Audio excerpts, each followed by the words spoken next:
Guys, আজকে pizza বানাবো। প্রথমে একটা দেখতে পাচ্ছেন এখানে একটা বেলুন হাতে নিয়ে নিলাম লাঠি। তারপরে এখানে মাংস দিয়ে দিলাম, তারপরে এখানে পাতা ঢেলে দিছি। তারপরে এখানে আস্তে আস্তে দেখতে পাবেন সব কিছু ডালবো, তেল ডাললাম। তারপরে এখানে অনেক কিছু ডালতে হবে, তো আপনারা দেখতে থাকুন। তারপরে এটা লাঠি দিয়ে মিক্স করে নিলাম। তারপরে এখানে পেঁয়াজ ঢেলে দিলাম।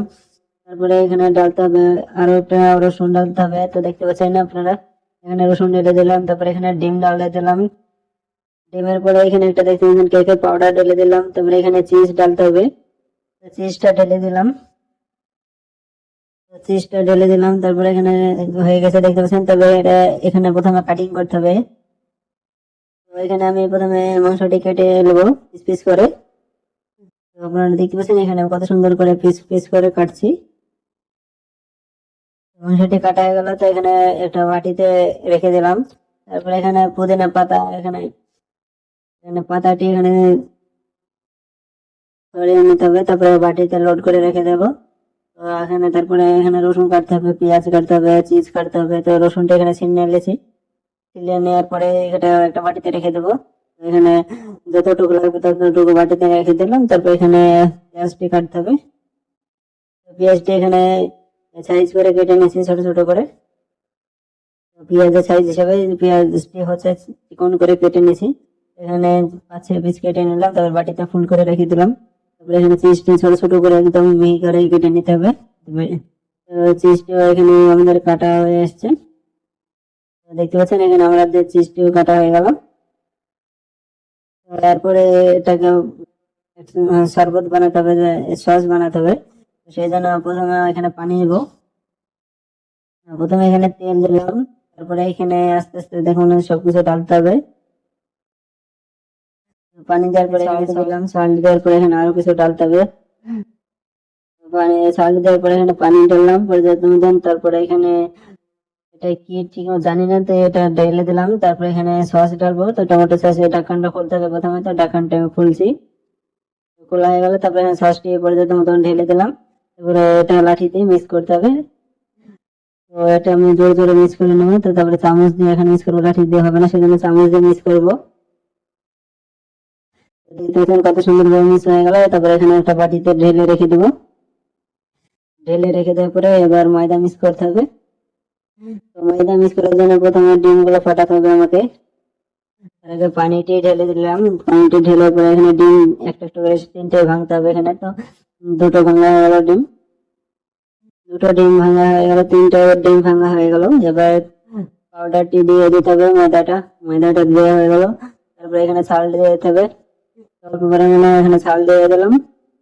সল্ট দেওয়ার পরে এখানে আপনারা দেখতে পাচ্ছেন যে বেকিং পাউডার, এখানে পাউডারটি দিয়ে দিলাম। পাউডারটি দেওয়ার পরে এখানে মিক্স করতে হবে চামচ দিয়ে আবার।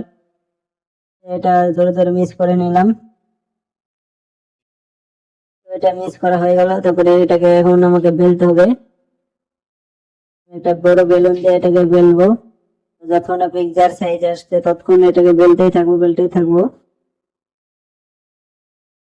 পিৎজার মতন হয়ে গেলে এটাকে হয়ে গেল। এবার বেলুনটা হটিয়ে দিলাম। তারপরে এখানে এটা এবারে পিৎজার রূপ দিতে হবে। তো এখানে আমি প্রথমে সস ঢেলে দিলাম, যে চারটি সসটি বানালাম। তারপরে এখানে সবকিছু ঢালতে হবে। তো এখানে আমি প্রথমে পেঁয়াজটা দেবো। পেঁয়াজটা আপনারা দেখতে পাচ্ছেন এখানে আর 7 পিস পেঁয়াজ দিয়ে দিলাম। তারপরে এখানে সবকিছু যা যা কেটেছিলাম সবকিছু দিয়ে দিলাম, পিস দিয়ে দিলাম। এখানে আদা রসুন কাটা দিয়ে দিলাম। তারপরে এখানে সব পাতা দিয়ে দিলাম। দেখতে অসাধারণ লাগছে। এবারে এটাকে ওভেনে নিয়ে যেয়ে গরম করতে হবে। তারপরে এখানে ভাটিতে দিয়ে দিলাম। এবারে এটাকে হিট দিয়ে গরম করতে হবে। তো আমি এখানে দেখতে পাচ্ছেন আমি প্রেসার দিতে লাগলাম। 2 সেকেন্ডে এটা পিৎজাটি রেডি হয়ে গেল। আপনারা দেখতে পাচ্ছেন কত সুন্দর পিৎজাটি রেডি হয়ে গেছে। এবার এটাকে প্যাকিং করতে হবে। এটা বক্সের ভিতরে পুরে দিলাম। ভালো করে ছোট আমি ডেলিভারি করতে যাবো। তো এই ছোট ভালুটিকে এখন খুঁজে বের করতে হবে কোথায় আছে। দূরবীন দিয়ে খুঁজে তারপরে বাস নিয়ে যেতে হবে তাকে। তো দেখতে পাচ্ছেন এই ভালুটিকে কোথাও পাচ্ছি না। তো ভালুটি কোথায় আছে খুঁজে পাচ্ছি না গো। দেখা যাক ভালুটিকে খুঁজে পাই কিনা। খুঁজে না পেলে তো ডেলিভারি করা হবে না। তো শেষমেশ ভালুটিকে পেয়ে গেছি এবং সেখানে ডেলিভারি করতে যেতে হবে। তো ভালুটিকে পেয়ে গেছি। বাসে করে ভালু আর আমি দুজন মিলে চলে গেলাম। দুজনে আস্তে আস্তে চলে গেলাম একদম সামনে দেখতে পাচ্ছেন এখানে তিনটে খরগোশ আছে, তো খরগোশ তিনটিকে লাথি মেরে তেড়ে দিলাম রাস্তা থেকে। তারপরে আস্তে আস্তে যাচ্ছি আবার সামনে, এখানে আবার এখানে দেখতে পাচ্ছেন একটা বড় পাথর আছে, পাথরটিকে আস্তে আস্তে ভেঙে দিলাম। ভেঙে দেওয়ার পরে এখানে আপনারা দেখতে পাচ্ছেন যে সামনে এখানে এবার একটা গর্ত আছে, তো গর্ত থেকে একটা কিছু দিয়ে বদ্ধ করতে হবে। তো দেখতে পাচ্ছেন এখানে একটা রাস্তা বানাতে হচ্ছে, তো রাস্তাটা বানিয়ে তারপরে রাস্তার উপর দিয়ে যেতে হবে। তো রাস্তাটা কত সুন্দর ভাবে বানাচ্ছে আপনারা দেখতে পাচ্ছেন, তো কত সুন্দর ভাবে রাস্তাটি হচ্ছে এখানে। রাস্তাটি খুব সুন্দর হবে এবং বাসটি আরাম করে চলে যাবে। তো দেখতে পাচ্ছেন বাসটি একদম আরাম করে চলে গেল এবং সে আস্তে আস্তে চলে আসছে। তো সামনে এখানে আবার একটা গাছ আছে, তো গাছটিকে আবার ভেঙে ফেলে দিলাম। তো গাছটি সরে দিলাম, এবার রকেট বরাবর যাচ্ছে আমার বাসটি। তো শেষমেশ সে ভালুকে খুঁজে পেয়ে গেছে এবং কনফার্ম হয়ে গেছে এবং পিৎজাটি কেটে খাওয়াতে হবে তিনজনাকে। তো পিৎজাটি প্রথমে কেটে নিলাম 4 প্লেটে করে। 4 প্লেটে করে পিৎজাটি কেটে নিয়ে প্রথমে ভালুকে খাওয়াবো, তারপরে বড় ভালুটিকে খাওয়াবো, তারপরে আমি খাবো। দেখতে পাচ্ছেন পিৎজাটি খাওয়া দিলাম, তো অনেক স্বাদ হয়েছে পিৎজাটি। ভিডিওটি কেমন লাগলো অবশ্যই কমেন্ট করে জানাবেন। তো পিৎজাটি ভালো হয়েছে সেজন্য একটা গিফট দিলো, তো গিফট আমি ওপেন করলাম। গিফট ওপেন করে দেখতে পাচ্ছেন এখানে মরসুম আর এখানে পেঁয়াজ দিলো।